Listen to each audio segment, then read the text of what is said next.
Muchas gracias. Soy Jesús Robles Malov, de la Academia Mexicana de Derechos Humanos. Quisiera decir que desde el punto de vista de los derechos humanos, la firma del Tratado ACTA contraviene la más elemental protección de los derechos humanos, contraviene también nuestra Constitución, los tratados internacionales y también el discurso internacional de México ante los órganos internacionales. También las más recientes disposiciones aprobadas en este Congreso, la Reforma Constitucional de Derechos Humanos y la recién aprobada Ley para la Protección de las Personas que Defienden los Derechos Humanos y los Periodistas, precisamente porque el tratado contiene disposiciones que permitirán de ser aplicadas la persecución o permitirían eventualmente la persecución de las personas que defienden los derechos humanos, que se dedican al periodismo y eventualmente de cualquier persona que ejerza su libertad de expresión en Internet. La razón principal por la que el Parlamento Europeo rechazó la firma de ACTA algunos días antes de que México firmara en Japón el tratado tiene que ver precisamente porque el tratado contiene disposiciones ambiguas. La configuración de disposiciones ambiguas en un tratado que aplicaría en una legislación secundaria a Internet en México tendría, como lo vimos ya en algunos casos en México y paso a explicar, la ejecución o la atribución a autoridades de facultades amplias de persecución de la libertad de expresión. Y me explico. Cuando los tipos penales, en el caso del Código Penal, o las facultades amplias a las autoridades se quedan escritas en la legislación, las autoridades actúan de manera arbitraria. Y este fue el caso, todos recordaremos, y aquí de manera principal el senador Castellón y algunos otros senadores lo vivieron, del caso de los tuiteros terroristas de Veracruz. Precisamente el Código Penal del Estado de Veracruz, tal y como está redactado actualmente y tal y como las reformas que impulsó el gobierno de Veracruz que establecen, son tipos penales expansivos, es decir, tipos penales que contienen disposiciones ambiguas. Este es el principal argumento que el Parlamento Europeo tuvo para rechazar la firma de ACTA, y este es uno de los principales argumentos por los que desde el punto de vista de derechos humanos este tratado se debe rechazar. El informe del Alto Comisionado, de la Oficina del Alto Comisionado de Naciones Unidas para los Derechos Humanos en México, señala precisamente como una de las recomendaciones elaboradas en 2011 para el gobierno mexicano la eliminación de estas disposiciones, porque son un peligro para la libertad de expresión y para la defensa de los derechos humanos.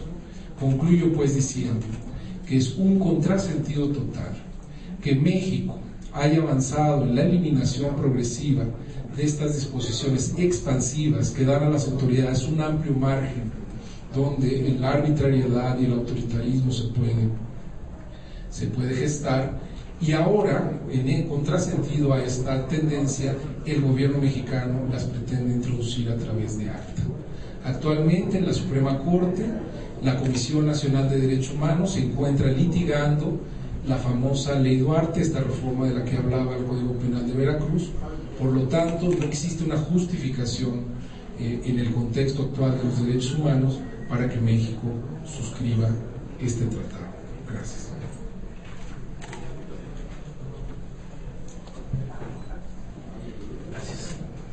León Felipe Sánchez, de la Facultad de Derecho de la UNAM y de Trinidad Society México. Después de la explicación que nos dio Jesús sobre los derechos humanos, yo quisiera abundar un poco sobre el tema de la propiedad intelectual como tema legal. Me parece que sí hay un problema que resolver. Estamos en tiempos en los que la tecnología ha revolucionado la forma en la que se producen y se consumen obras. Sí tenemos un problema que resolver, insisto, hay que ser sinceros con nosotros mismos y reconocer que el marco legal que tenemos es perfectible, es decir, me parece que la firma del acta por parte del Estado mexicano, aparte de tener pues, este tinte de autoritarismo, por haber ignorado todo lo que se hizo en torno al grupo de trabajo, etcétera, está mal enfocado. Creo que el Estado mexicano debería estar pensando en sentar a todos los involucrados e impulsar iniciativas consensadas, en donde efectivamente se proteja el derecho de autor, donde se proteja la propiedad industrial, donde se fomente la creatividad, pero que también se proteja a los derechos de las personas y de los ciudadanos comunes y corrientes. Alternativas hay muchas. Pensemos a lo mejor en una iniciativa que tenga por objeto cumplir con este mandato constitucional que tiene el Estado mexicano de proporcionar acceso a la educación, a la cultura, a la información. ¿Cómo lo podemos hacer? No sé, se me ocurre tal vez una partida presupuestal anual en el que se destine el pago directamente a las sociedades de gestión colectiva, justamente para que se logre este equilibrio. Hay que recordar que las leyes de propiedad intelectual surgen como un equilibrador entre quienes crean y entre quienes producen. Hoy ese equilibrio está roto. Hoy, nuevamente, quienes producen, quienes tienen los medios de producción y distribución, predominan por encima de los creadores.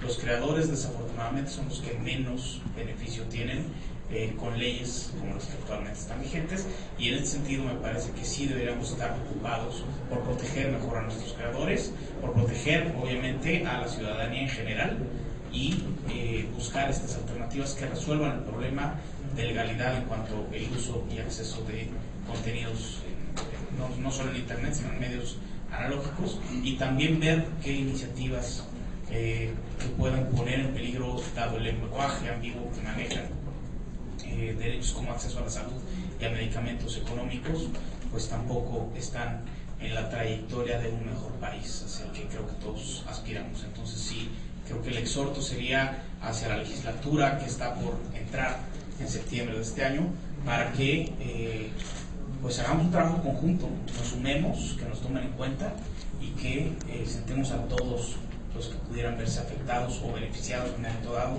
con este tipo de iniciativas, e impulsemos una legislación adaptada a las necesidades de nuestro país y que logre el consenso de todos los que intervenimos en este ecosistema.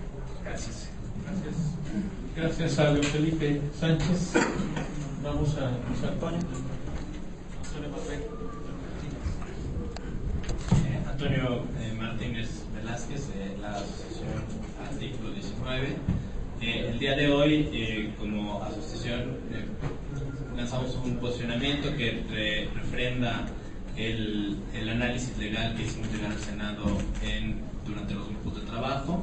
En este análisis legal, visto desde la óptica de la libertad de expresión, hacemos un análisis de todos y cada uno de los artículos de acta, y concluimos que en distintas disposiciones, como los artículos 8.1, 9.1, 25.3 y 23.4, se violenta el derecho a la libertad de expresión, se configura un escenario de censura previa del Estado, y en ese sentido rechazamos de manera categórica el acuerdo, como también lo hizo nuestra oficina en Londres con el Parlamento Europeo. Por otro lado, entendemos que el Internet es una posibilidad para los ciudadanos, para los periodistas, puedan expresarse e informar de mejor manera a la ciudadanía, y desde luego garantizar el derecho a la información y de libre expresión. Este año, o en los últimos años, hay 72 periodistas asesinados en México, 72 periodistas asesinados por el ejercicio de su trabajo. Hay 11 desplazamientos forzosos este año de periodistas que no pueden hacer su trabajo por cuestiones de violencia. Tenemos en el diagnóstico que presentamos que más de la mitad de las violaciones en contra de los periodistas son hechas por el Estado, es decir, por funcionarios públicos, locales y estatales y federales, y en este contexto debemos garantizar que Internet siga siendo no solamente libre, sino que no esté vigilado y que dé protección, si bien precaria, pero sí protección de informar a los periodistas. En ese sentido, artículo 19, nos pronunciamos desde luego por un Internet libre y neutral. En el tema de la piratería lo entendemos como un problema de mercado y no como un problema de leyes, donde hay que zanjar las desigualdades de mercado que tienen que ver con los bajos ingresos versus el acceso tan caro a los bienes culturales como el cine y la música. Y por el otro lado, nos pronunciamos desde luego en contra de ACTA y nos sumamos a las voces que exigen transparencia en las intenciones de la firma, pese al rechazo, y apoyamos el diálogo y construcción de una alternativa donde participen a mayor pluralidad, transparencia y apertura todos los actores involucrados. Muchas gracias.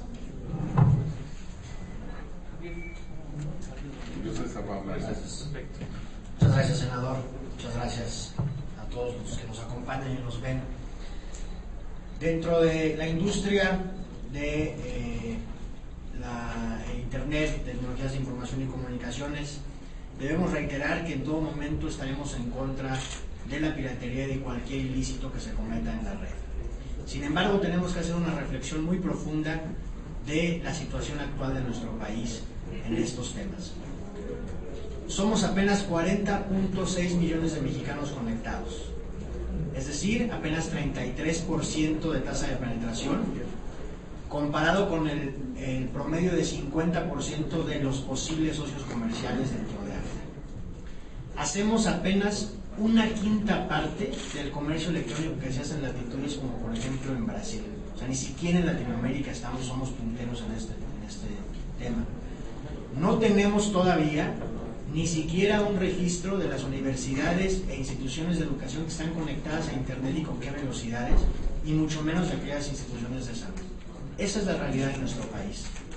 Y por eso mismo exhortamos al gobierno federal a recapacitar en este acuerdo y las dificultades que traería para la penetración de Internet en nuestro país. Les quiero dejar algunas reflexiones de lo que pasaría en caso de que este acuerdo llegara a ratificarse por el Senado de la República, cosa que esperemos desde luego no se haga, y en específico, como ya se mencionó, el artículo 27. Estaríamos hablando de incremento de las obligaciones y por consiguiente los costos de los proveedores de servicios de Internet, que se verían traducidos ya sea en el costo a los usuarios de la conexión o bien en una distorsión de competencia en el mercado. Esto también aplica no solamente para los ciudadanos y personas físicas, sino también para los comercios, micro y pequeñas empresas que están conectados o pretenden conectarse a Internet. Por otra parte, ya hablábamos en esta mesa con relación a la vulneración de derechos humanos, de las comunicaciones privadas, a los riesgos de censura y de limitantes de libertad de expresión.